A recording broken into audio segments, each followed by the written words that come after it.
Hello, everybody. Welcome to Destination Mountaintop. This is Teresa Graham. And today, what we're doing is a little mini round table. I have our friend, Pastor Jessie Turner from Pine Bluff. Everybody's familiar with him, and you know he's a wealth of information. And I have somebody new, Pastor Roosevelt Thompson. We're going to let him go first. He can tell us about his ministry. But what we're going to address here today is three topics, and it may go into some more. And that is the Rittenhouse case and his being found not guilty. Also, the ongoing case of Ahmaud, the murder of Ahmaud Arbery. And we're going to talk about the rising pandemic with our youth and gun violence, which is just getting out of hand, not only in Pine Bluff, where there's a murder, oh my God, every week, 2 or 3 murders, but it's getting to the point that it's like here in TK too. So this is not just a local issue, it's a worldwide, United States and worldwide issue with violence in our youth. So before we get started, we're gonna go ahead and let, y'all, I'm gonna call them by their first names. Do y'all mind? That's fine. I'm gonna let Roosevelt go first, and I call him Ro because I've been knowing him for years, and tell us about himself before we get into this issue. Go ahead, Ro. Okay, I'm the pastor of Emmanuel Christian Ministry at 2202 South State Line, Texarkana, Texas. We've been at this location for 6 years now, and we are basically just a Bible verse church. Nothing. Just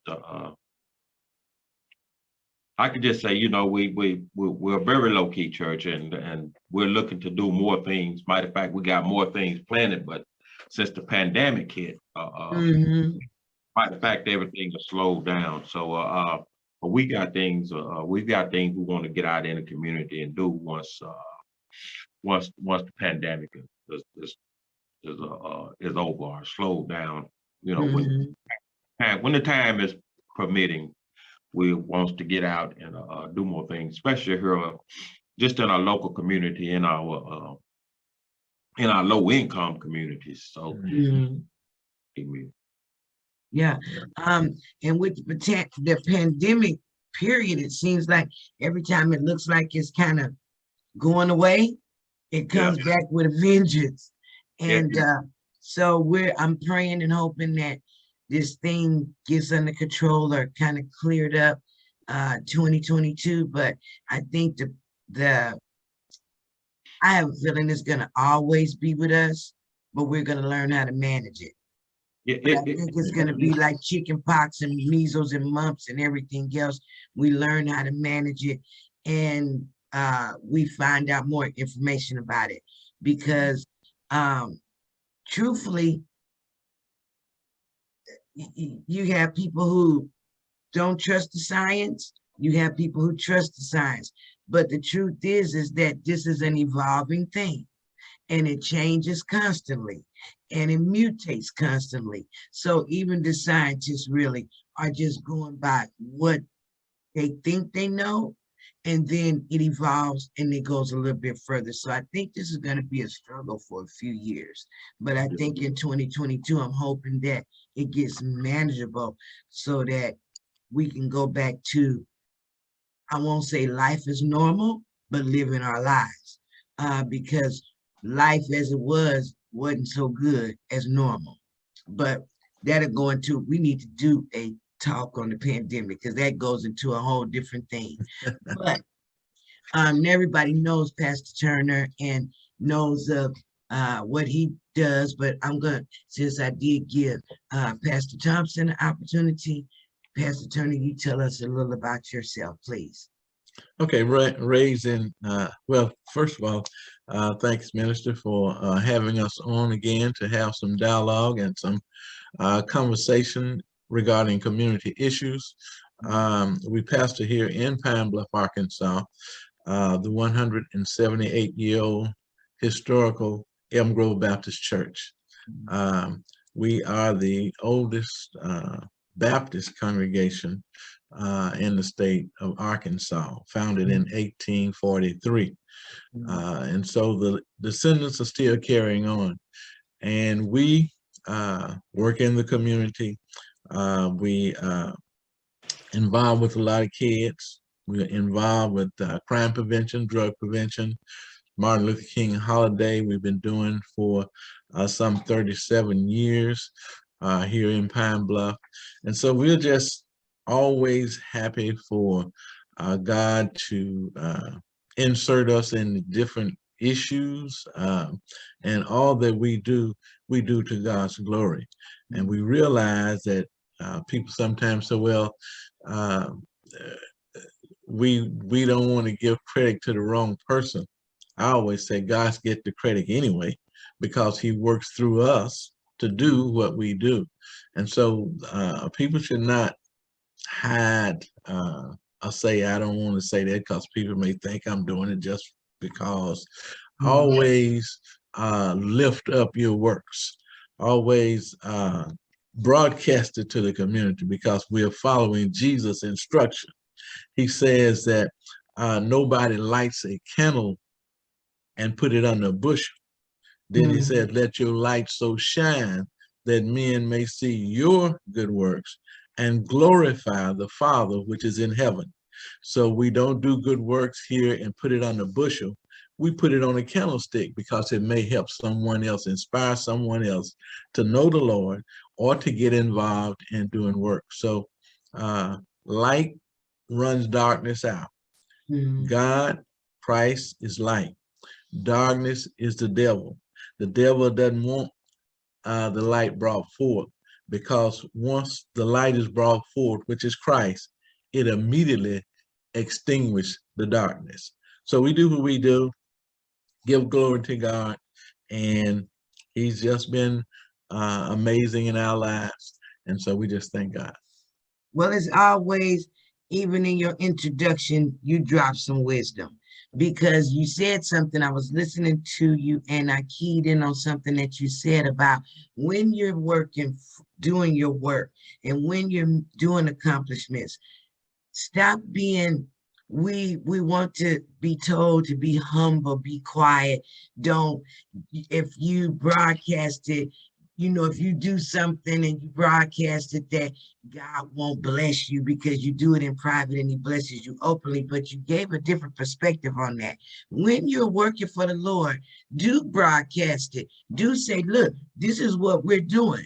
Because what you're doing, especially if it's successful, will draw others. And as it draws them, you can give and share your Christian foundation and your faith. That's good.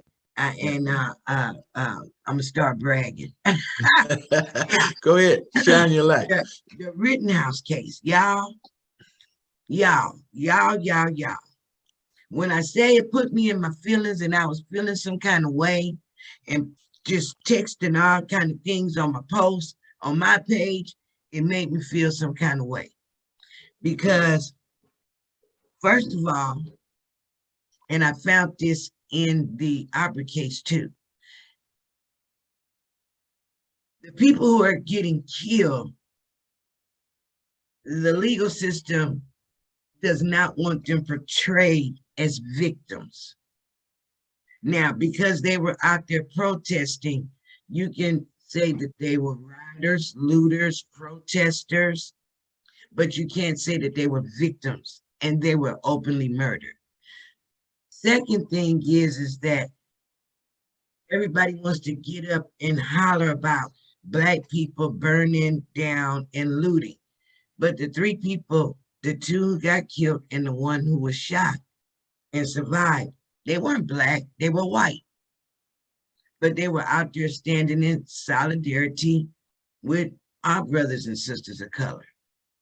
Okay, third point.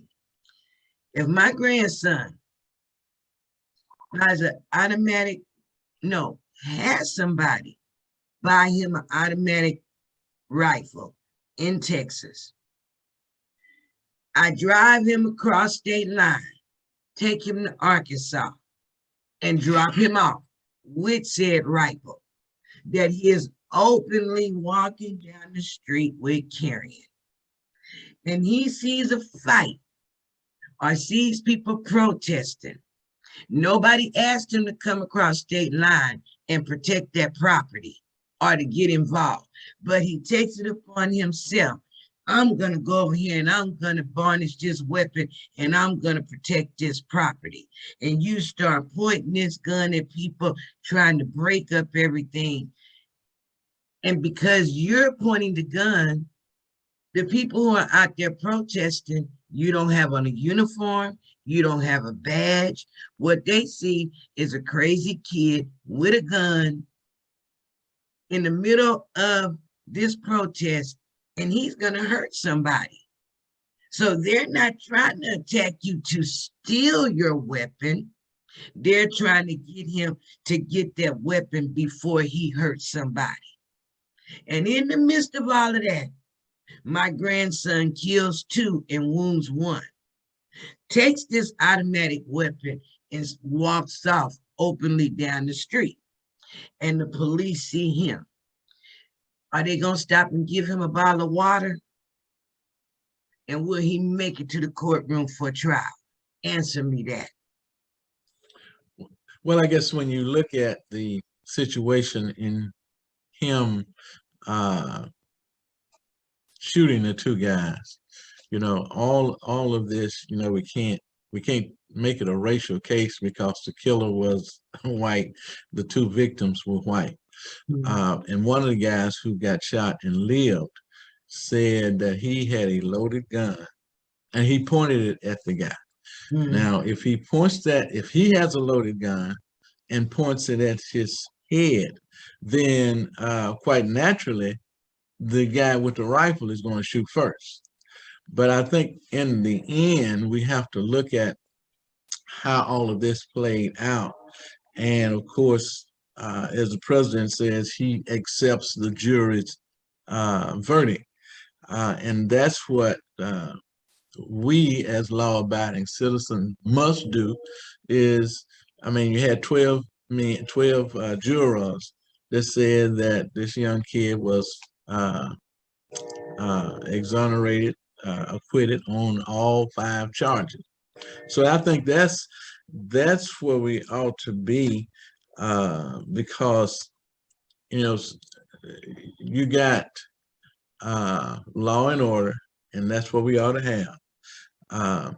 And if you notice, now that this trial is over with in Wisconsin, when Michael Brown was killed, when the other people were killed, if you notice that there were a whole lot of protesters marching the street. But as soon as this young man got killed, you saw very few people there. And the reasoning is that we got to understand how people push the narrative, where you had millionaires and billionaires paying people to come to communities to riot. They were buying them, they were putting them in hotels, they were buying bricks and stuff like this. They were pushing them on to do the violence that was happening in the community. I saw Black men, children, kids killed, and nobody said anything. I saw Black businesses getting burned down. No one said anything. So I think when you have people paying folk to riot, you're going to have a lot. But in this case, you didn't have anybody there to say, to march in the street or to do big rallies, because this only was involving white men. 2 got killed, 1 did the shooting. But I guarantee you, had there been 1 Black man that was killed or shot, they would have pushed all of that in there to satisfy their narrative. And the narrative is to divide this country into Black and white. And so that's where we have to sometimes step back and drill down and say, well, why did we have all of these protesters during the summer? And now you have an issue where they're involving all white. and no one shows up? Did that say that the blacks did not support the white men who got killed? So you got to, as I said, you got to dig down deep into what goes on in this country, because there are certain narratives that are put in place in order to divide our nation, and it's just not what Christ would want. Okay, I'm gonna let Ro go before I respond. Go ahead, Ro. And I'm gonna say this: we are not all gonna agree on everything, We're but not we supposed can to. still be decent with Right. with agreeing. So Right. I'm gonna let Pastor Thompson go first, and then I will say something. Okay, on the what Pastor Turner was saying, because of that, when all that was going on, you have billionaires and millionaires really financing the rise. And okay, but in this particular case, you can say it was reversible. You know, you billionaires and millionaires financing his legal team. You know, not financing, not busting them in, not not paying for them to hit the street, not paying for the motel room. But what they turned around and did, they financed his legal team. And then you was talking about the outcome of the situation. Should we accept the verdict? We don't have no choice, now, to my opinion. Should we accept the verdict? No. Absolutely not. Number one, you had a judge that was so biased, that the world could see. No, we should not accept that. But I want to share something with you. That was the outcome was what happened there was terrible, and the outcome of that trial was terrible. It was hypocritical. It was the whole situation, the whole process, cult was some kind of cult situation. If you really look at it from the judge and all, even at the last second when he turned around and threw out the weapons charge, that man bringing that weapon across the state line is a felony by itself. I'm sure it carried 5 years. But anyway, should we? No, we should. Once we start letting ourselves accept. Once we start letting ourselves, society start accepting stuff like this, starting okay, that's what's wrong with the world. We accept stuff as it is. We've got to learn to stop accepting it as it is. Did the outcome come out like we wanted? No. Do we have to accept it? No. And so that's where we messed up at. And like he was saying, had there been 3 blacks, that was 2 dead and 1 dead, it'd have been a lot more people in the street. It'd have been a lot more said, a lot more going on. Whatever happened there, all the black pastors wouldn't be in Georgia. It'd leave some black pastors in Wisconsin. So the outcome was terrible. Here is the thing about us, about black people. We've got to stop running to the polls and voting for these same people that put us in this situation. Yeah. That is our problem. We're not effective. The only thing the Democrats now, they good at losing elections. Only time they win elections is when it's a presidential election, is when we go vote them in, because that's when we go to the poll. When every 4 years, that's when we go. And that's what they depend on. We've got to stop putting people in there and accepting stuff like this. This is why we voted you in there, to prevent this. That once again, let me say it again, the outcome of that trial, that judge, that situation, it was just terrible. There was nothing but a cult, and it was a well-financed show. So we as people, we as people, we've got to do better. We've got to elect better We've got to elect better people. Now that judge there, I don't even know what the racial makeup of that county that he's in or nothing like that right there. But I guarantee you, you got some people so, oh well, and go right back and vote this man in the office. We have learned to accept evil as normal. And Pastor Thompson, before minister step in, I think that, as you say, we have to accept that decision. And I think also that when you say we have to look at who we are voting for, but understand also that there were 12 different people. The judge had no say in it, even though he interjected himself when he said there was things that was illegal. You know, he did block things like that. But on all those counts, it was 12 different men and women who made that decision. Now, I think you're spot on when you say we need to stop putting people in office that really are not changing things. They're just getting in office. And I say sometimes people running for office not to make a difference, but to make a check. And I think anytime we look at our neighborhoods, we got to understand, I'm sending you there. I'm investing. Yes, ma'am. What we're going to have to do, I'm going to have to end this one and bring us back in, because I see that they putting a time limit on us. Okay. So I'm going to end this one, but we're going to run this one as part 1. And Okay. I'm going to bring you guys right back in so we can continue, because this is good. So please stay by your phones. I'm going to click out and we're going to start with the next segment. Okay. You're going to send a new link? Yep. Send Okay. new link. So I'm going to end this one and we're going to start. Okay. All right. No problem.